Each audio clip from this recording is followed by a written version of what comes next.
Hello hello नमस्कार प्रणाम। पहला स्वागत है आपका जाना पहचाना सा अनजान उत्तराखंड के तीसरे एपिसोड में।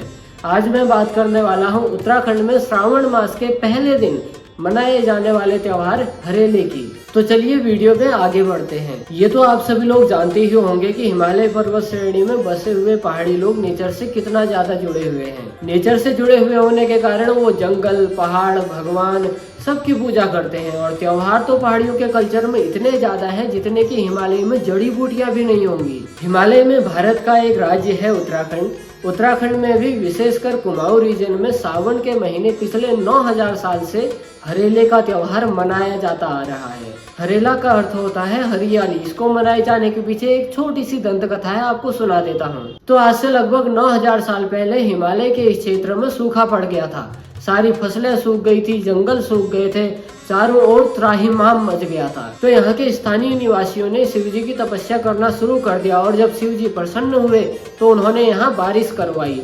और तभी से हर साल श्रावण मास के पहले दिन यहाँ बड़े धूमधाम से हरेला मनाया जाता है। अब आप समझ गए होंगे कि हरेला क्यों मनाया जाता है, तो अब समझ लेते हैं कि हरेला मनाया कैसे जाता है। तो हरेले से 9 दिन पहले 2 टोकरी बनाई जाती है। हमारे यहाँ तिमिल के पत्तों की टोकरी बनती है, उसे पुड़ी कहते हैं। तो टोकरी में 5 या 7 लेयर तक अनाज उगाया जाता है। मतलब पहले टोकरी ली, उसके ऊपर मिट्टी डाला, फिर एक अनाज छिड़का, उसके ऊपर मिट्टी डाला, फिर दूसरा अनाज छिड़का।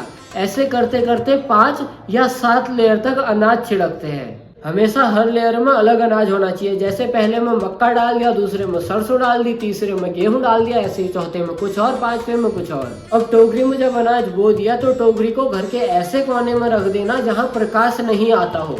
और हर दिन सुबह या शाम उसकी जरूरत के हिसाब से उस पे ताजे पानी का छिड़काव किया जाता है। और 9वीं रात को उसकी गुड़ाई करके उसमें सीजनल फल रख के अगले दिन सुबह को उसकी कटाई की जाती है। एक टोकरी की घर में, दूसरे टोकरी की मंदिर में।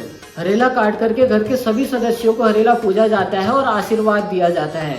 हरेले के आशीर्वाद में जो बोल बोले जाते हैं मुझे बड़े पसंद है, आप लोगों को सुनाता हूँ। लाख हरियाओ जीरे जागरिए तिष्टिए पनपिए दुब जस हरी जड़ हो बेरी जस फैये हिमालय में यो छंतक गंगजियों में 5 तक यो दिन यो मास भेट न रहे आकाश चार उकाव धरती चार चकाव हजे शाव के बुद्धि हो सज त्राण हो।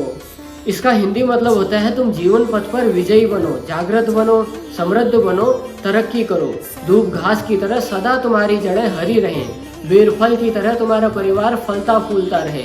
जब तक कि हिमालय में बर्फ है और गंगा जी में पानी है, जीवन में, तुम्हारे जीवन में ये दिन ये वार हमेशा आता रहे। आकाश की तरह ऊंचे हो जाओ, धरती की तरह चौड़े हो जाओ, सियार की सी तुम में बुद्धि हो और शेर का सा तुम में बल हो। ओके, तो हम मंदिर की तरफ बढ़ते हैं क्योंकि दूसरी टोकरी को गांव के मंदिर में काटा जाता है। गांव के सभी लोग अपने घर से हरेले के साथ थोड़ा सा आटा, दूध, घी और गुड़ लेकर के मंदिर जाते हैं, जिससे वहां प्रसाद के तौर पर रोट बनाया जाता है। रोट रोटी की तरह ही गोल होता है पर काफी बड़ा और मोटा होता है। घर में भी और सभी त्योहारों की तरह हलवा पूरी मिष्ठान बनाया जाता है। तो आज के लिए बस इतना ही। अगर आपको उत्तराखंड के बारे में और ज्यादा जानकारी चाहिए तो मुझे सब्सक्राइब कीजिएगा, इससे मुझे मोटिवेशन मिलता है और सबसे बड़ी बात सपोर्ट मिलेगा, जिससे कि मैं आपको और बेहतर तरीके से उत्तराखंड के बारे में समझा सकूंगा। क्या आप जानते हैं हरेले के दिन किसी भी फलदार वृक्ष की कलम लगाओ तो वो उग जाता है। तो मिलते हैं अगली वीडियो में। Bye bye, happy Harela.